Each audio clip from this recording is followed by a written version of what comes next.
Hello and welcome back to Josh Davidson Books. This is my author channel where I'm continuing my ongoing author commentary and rereading the first book that I ever wrote, Werewolves Hide. It is part of my preparation for my ongoing work that I'm doing in writing the sequel, Book 2.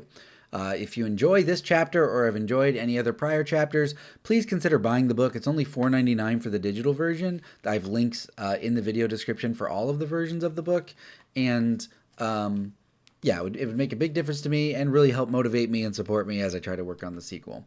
So yeah, I'm continuing my reread, and I'm stopping to add various commentary or behind-the-scenes thoughts or just ideas that I had while I was working on it. Yeah, I'm genuinely, I'm really enjoying this reread process. This is my first time actually reading the book start to finish. I think maybe ever, like maybe I did it one time before the final publish, but even then I was so familiar and entrenched in the story and had reread individual chapters over and over and over. I don't even know if I read the whole story start to finish. So this has been a really good refresher for me as I am working on the sequel. So here we go. Chapter 14. Madison sits at her home office desk finishing up her workday. As she is typing various insurance notes about investigations she's completed, her phone buzzes with text messages and she responds. Her text chain fills in as she sends messages back and forth with Tommy. Tommy, still good for tonight? Madison, yeah, 6 if that's not too late. Tommy, it's the exact right time. I forgot something at the store, so it'll time out well. Madison, don't go crazy. It's just dinner. Tommy, okay, cool. I'll tell him extra fries at the drive-thru for a special occasion. Madison, ... Tommy, JK, of course. Don't worry. If there's one thing I'm good at, it's cooking. The time on Madison's computer reads 4:44 p.m. as she shuts off the power and sets her headset down. Standing up, she takes her left wrist wrap off and puts it back in the drawer that usually stores it. She hits the switch on her way out of the office, turning off the light. A few moments later, Madison is in the shower, washing and rinsing, being careful with her left wrist, as is her habit. Now out of the shower, she wipes the steam off the mirror and looks at her reflection. She has a towel wrapped around her chest and head as she puts toothpaste on her toothbrush and begins to brush. She leans down to spit out the water. As she leans back up, all the steam in the bathroom is suddenly gone. The towel on her chest has been replaced with a dark maroon dress. Her head towel has disappeared and her hair is dry with curls. She continues looking at her reflection in the fog-free mirror as she puts on lipstick that matches what she's wearing. I really loved this idea of, kind of making people worried that I was going to slowly go through Madison's entire bathroom process of showering and drying her hair and picking out clothes and be really overly meticulous. So I kind of went wild with some specific details, but then I did a jump cut, a time cut, where when she looks down from the mirror, it's foggy, but she's in a towel, but when she looks up, time has passed and all of that boring stuff that we don't really need to read that doesn't really matter is gone. So I just thought that would, I just imagined people being like, okay, I got it. She took a shower, and then getting the time jump and being like, thank you. So yeah. Back in her bedroom, Madison tidies up. She makes the bed, puts dirty clothes in the basket, and dusts around her alarm clock and photos. As she comes across a photo of her with her late husband, she grabs it off the dresser and slides it under her bed next to the old pregnancy album. In the living room, she picks her jacket up off the back of the couch and puts it on a hook next to the door. She straightens the pillows and turns on the electric fireplace. As she is reaching for the police report that is sitting on the table, she's surprised to hear a knock at the door. She looks up at the clock in the living room, and the time is now 5:50 p.m. "Oh, S," Madison angrily whispers to herself. Again, it's a curse word. If you want the swears, if you want the real nitty-gritty, hard-edged words, just get the book for $4.99. She slides the manila folder holding the police report under the table and claps her hands together to clear them of dust. Some dust particles puff into the air, causing her to sneeze as she walks to the front door. A small mirror is next to the coat hooks on the left side of the entrance. Madison glances into it for one last checkup before letting him in and notices that she has a booger on her cheek. She gasps in genuine horror and quickly grabs a napkin from the end table next to the couch. Madison wipes her face clean before blowing her nose. So yeah, I just love, again, trying to make Madison relatable, a human being. She has been kind of really cold and reserved and pulled back and very serious about her job, about the investigation of the mystery of the 2 car accidents, about trying to whip Bo into shape. So just a few private moments here where nobody else gets to see, just us, just the writer and the reader. We get to see Madison when nobody's around. You know, she's embarrassed. She's worried about presenting herself right. She sneezes. She's a human being. And she's also, like many of us, nervous about a first date, especially her first date in a really long time. She double checks her face again, crinkles her nostrils to make certain it is cleaned out and that she doesn't have to sneeze again. She pulls her dress off her leg so it doesn't stick so snugly to her, then briefly pushes her bra up so that her chest can rest comfortably. The front door calmly opens and reveals Tommy on the other side. He's wearing dark black dress slacks and a silk gray collared shirt. The cooler full of dinner supplies is sitting on the ground next to him as he is using both hands to hold a small bouquet of white flowers. He hands them to her. Madison is appreciative but also reluctant. I said not to go overboard. Tommy smiles and responds playfully. This is me taking it easy. You were this close to getting a life-size teddy bear with a vial of my blood as its necklace. Flowers look great. Madison reaches out to grab them from Tommy. Let me find something to put them in. Come on in. Tommy reaches over to the table on the front porch and reveals that he has brought her mail to the house for her. She looks over his shoulder and sees that the mail mess has been cleaned up with the red flag pushed down. She rolls her eyes and sips back with the door open so he can enter. So I loved this. I was really proud. Again, the mailbox story element was a really late addition, so I had to go back and look for spots to add it in that's were the most natural. This was one of them. And I also really liked the metaphor. Imagine knowing what a metaphor is. The metaphor of Tommy literally putting the red flags down, kind of symbolically letting Madison know that she doesn't have anything to worry about with him. I just liked that the dual meaning there. Madison heads to the kitchen to find a vase as Tommy wheels the cooler inside and shuts the front door. He awkwardly stands there looking at the house's various features. You also might be wondering, why is a first date at Madison's house? And there are several reasons. Because you might think, well, they're basically strangers. Why would you let a stranger into your home? Why wouldn't you go somewhere? Number one, Madison still doesn't like to go out very much. Number two, they do have that established history where they knew each other in community college, so he's not a total stranger. Number three, he's a public figure and prominent in the town, so Madison is not overly worried that anything bad would happen to her. And number four, he helped with Bo and again, just is basically slowly winning Madison's trust over. So there's a lot of reasons, a lot of thought. Okay. And also, from a kind of a theme perspective and a character journey perspective, having somebody else in her home that has been so empty and so dormant for so long is also kind of a big deal too. So the fact that she's opening her door for somebody is a character decision as well. Anyway. He awkwardly stands there looking at the house's various features. He fills the time waiting for her by snapping his fingers and knocking his fists together. Madison re-enters the living room with the flowers in a clear vase full of water. She rests it down on the living room coffee table. Shoes on or off? Tommy asks politely. Oh, I don't care. Madison's snappy response is also courteous. Oh, I don't care. Tommy takes his shoes off and sets them under the coat hooks. When he turns back around, Madison has discreetly turned on the living room television and has chess playing on it. You play chess? Tommy is intrigued. I mostly watch, but I know how to play. You? Oh yeah, big time. I love it. Tommy is glad they already have something in common. What's your ELO? 1,430. You? 1,431. Tommy grins as he jokes about being rated 1 point higher than her. They look at each other and smile at the potential of the competition and rivalry they could have. Sometime later, cooking dinner is in full force. Steaks are in a frying pan being sautéed with butter, skinned potatoes are boiling in hot water, brown gravy is bubbling in a saucepan, and steamed green beans are being microwaved. Anybody else getting hungry? Madison has her hair up in a ponytail, and Tommy has his sleeves rolled up with a towel on his shoulder. They cook together as they talk.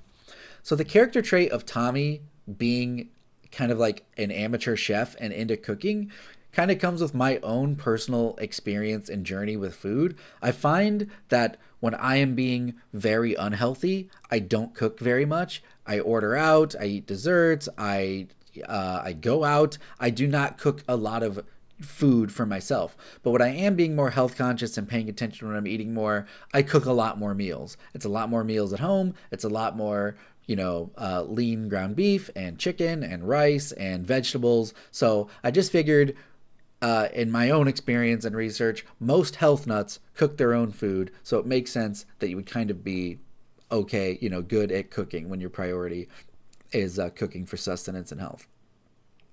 They cook together as they talk. Did you bring anything for dessert? Madison is surprisingly looking forward to this.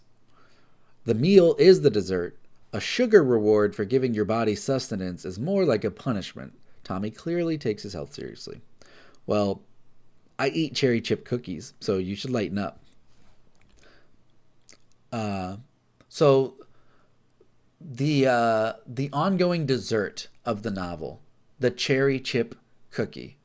Maybe I'll just share it now so I don't forget it later. So it's brought up in the first chapter where Sammy says, like, he doesn't even like Mom's cherry chip cookies. And then Madison brings up cherry chip cookies here. And then at the end, when a certain group of people are together and some people are happy and some aren't, they're eating cherry chip cookies. It used to be, it was just like random peanut butter, whatever. It just was a random dessert. And my mother really likes cherry chip desserts, cherry chip cake, cherry chip cookies. And when she did the test read, she asked me, can you make it cherry chip? The dessert doesn't really matter. It's not, it's not a big deal. It doesn't play like a major plot point as far as what the dessert is. It just matters that there is a dessert because, it has a small little character. It has to do with character and story, that this cherry chip dessert. Anyway, so I made it cherry chip per her request. So if you like that, I wanted to make my mother happy with this crazy dark book that I was writing, buy it. Buy the book. Madison, well, I eat cherry chip cookies, so you should lighten up. Tommy looks at her with a playful look in his eyes. He holds back a smile. Listen, don't fit shame me, and don't threaten me with cherry chip cookies. I don't have the willpower. They keep cooking as Madison changes the subject with another question. So what's your first move? What? Tommy is caught off guard. Your first move, what is it? Tommy hesitates but answers honestly. I would probably start with kissing your neck. Why? Madison scoffs. I mean chess.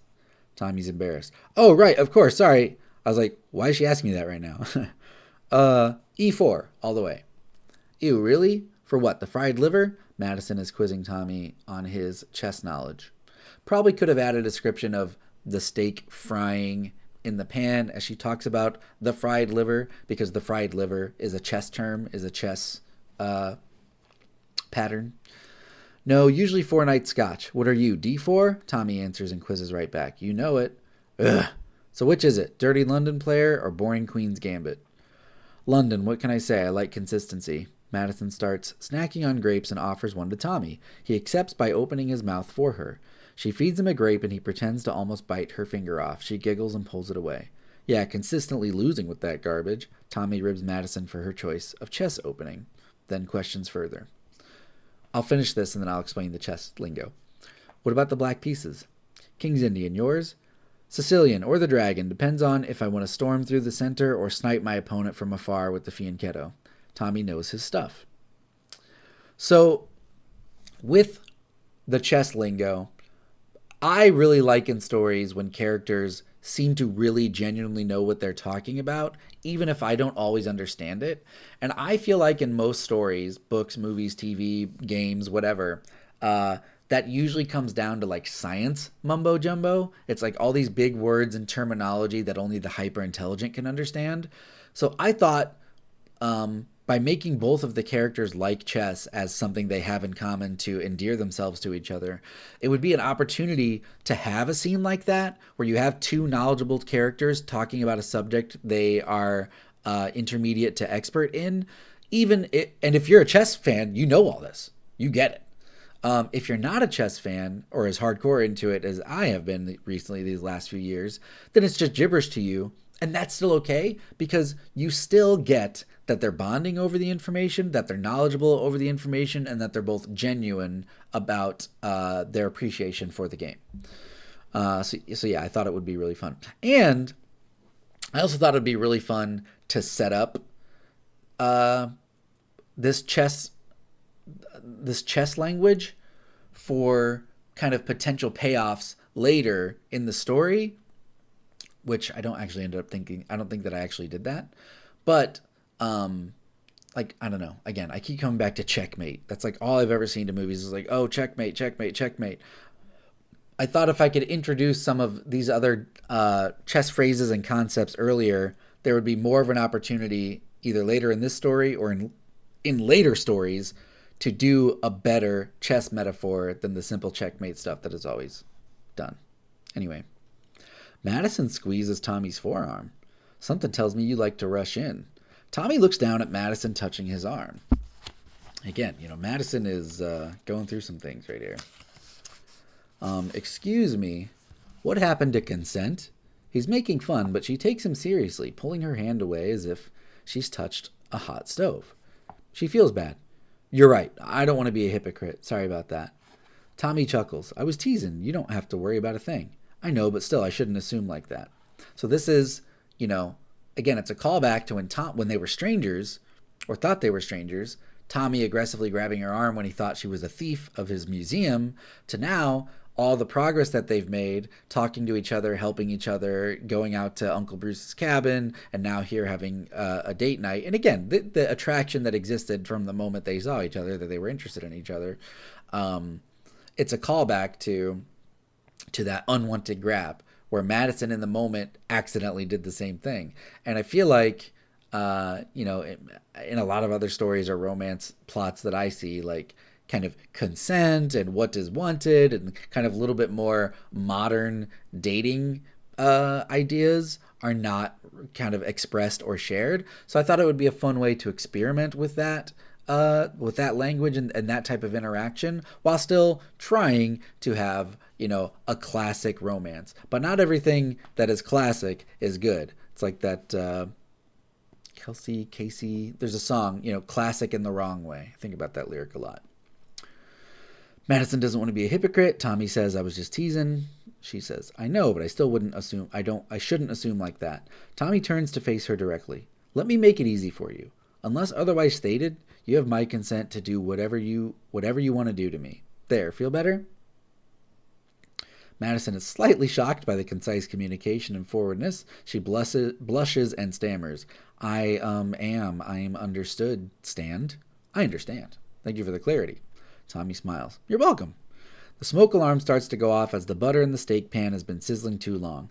They both shout in response and try to clear it out. Madison pours some of the butter out into the sink as Tommy heads to the detector and disconnects it. The vapor starts to dissipate as the sensor shuts off. I can just imagine, I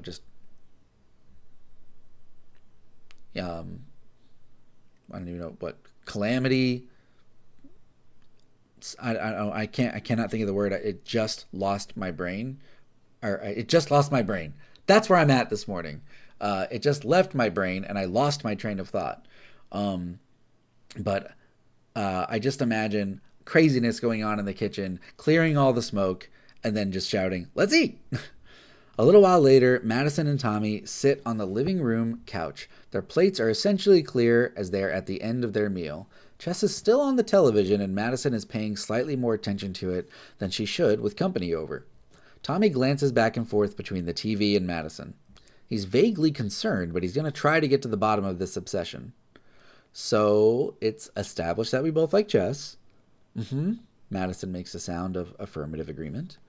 But is there anything else on, maybe? Like, if it's an old show you've seen before that doesn't need a lot of attention, that wouldn't be the worst thing. Madison keeps staring at the television. I don't watch anything else. Tommy gets a little concerned. Why not? She opens up.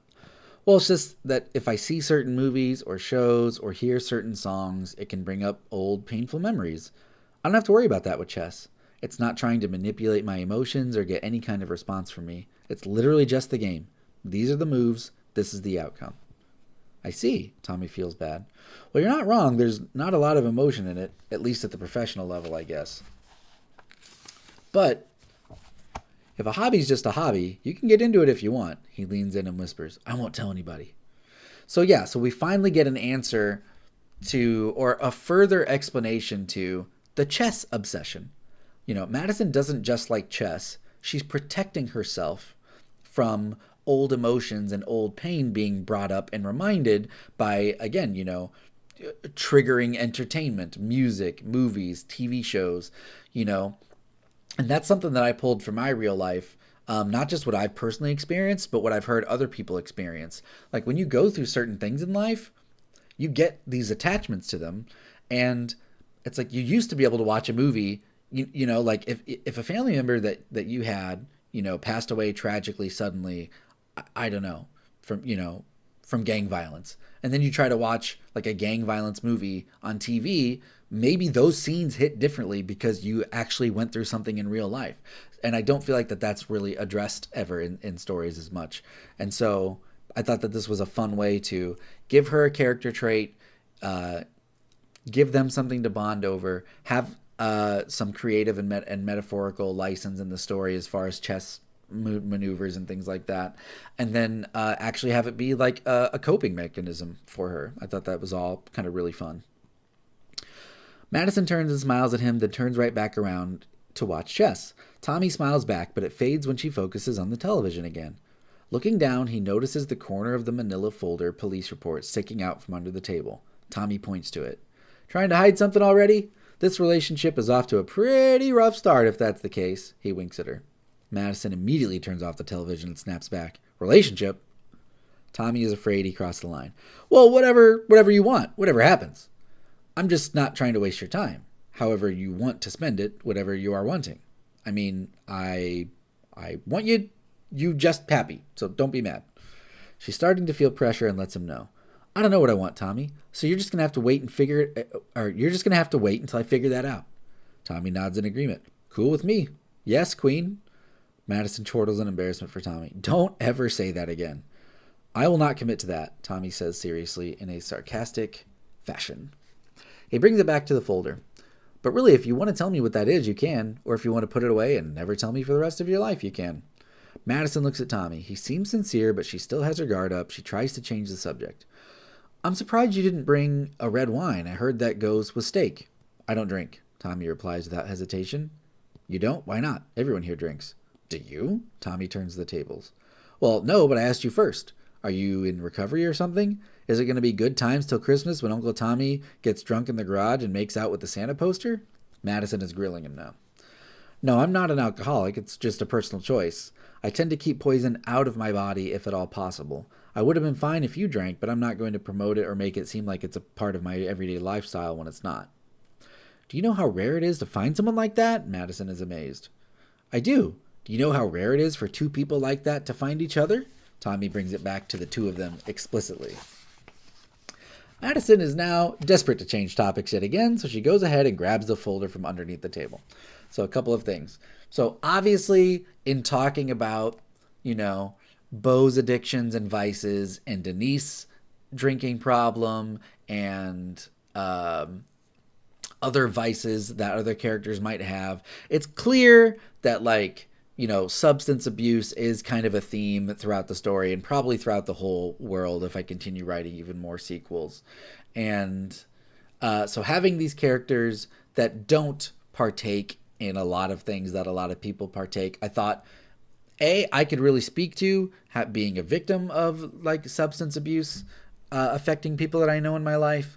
And then two, it being really unique from a story perspective. Like every story you've ever read has a character smoking or drinking or into drugs, because a lot of people do it. And so screenwriters or storytellers will do that because they want to make the characters relatable, or they want to start them at a low place and bring them to a higher clean place, which not unlike what happens in this story. But I specifically have main characters that don't have that from the start to make them more unique and to maybe show other people that it's possible. Let's see. She spills the beans because he has earned her trust. I went and got the police report from Sheriff Theron. I'm digging up old wounds because Bo says that what happened to him, to us, is identical to the accident that happened on Highway J last week. He thinks it's a monster or a wolf of some kind causing these crashes.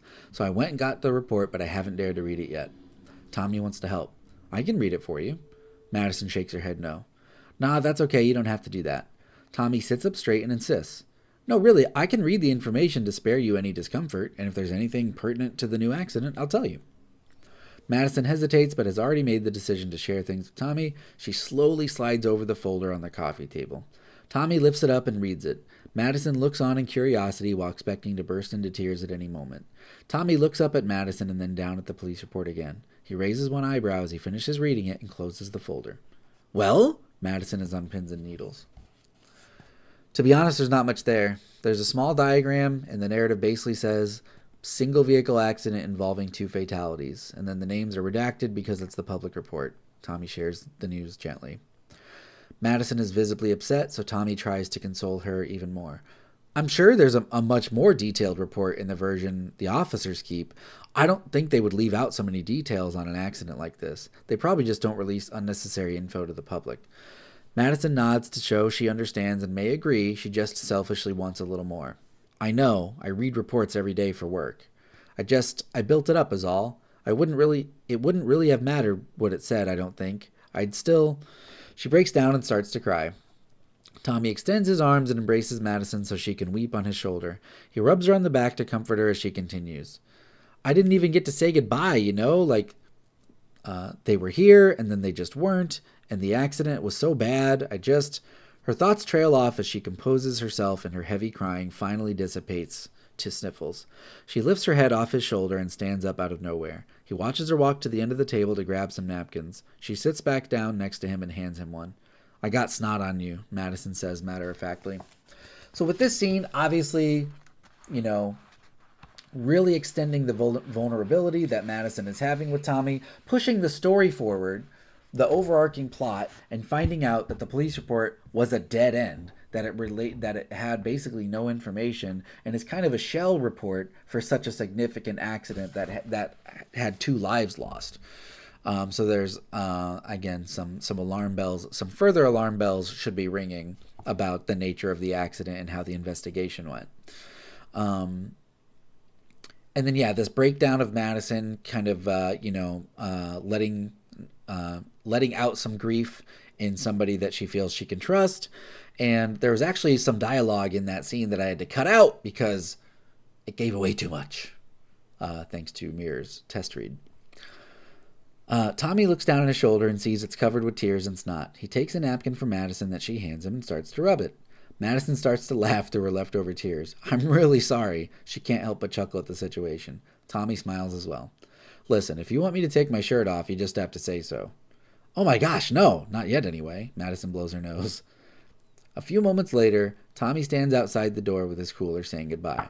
Also, just want to point out, no future spoilers, but isn't it a crazy thing that Tommy didn't end up taking his shirt off right now? A few moments later, Tommy's outside with the cooler. Well, I don't know about you, but if my eyes got to see you again, I wouldn't hate that. Tommy awkwardly tries to see if a second date is in the cards.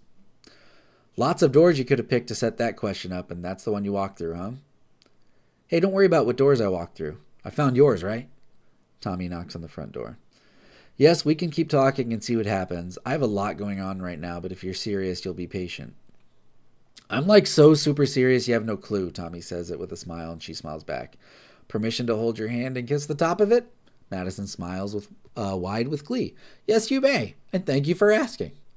Tommy slowly reaches down to hold Madison's wrist, but grabs her left one. She winces a bit. Other one. She motions her head to her right hand. Tommy continues his smooth motion, but changes trajectory, and now grabs her right hand instead. He raises it to his lips and kisses her softly as they enjoy a calm peace on her front porch. Tommy slightly ruins the moment by dragging the loud cooler off the porch onto the sidewalk. He shouts over the cooler, "Good night, Queen." "Good night." "I'm not going to call you king," she shouts back with a smile. Tommy loads up the cooler in his trunk, then blows Madison a kiss as he drives off into the night. And that's the end of chapter 14.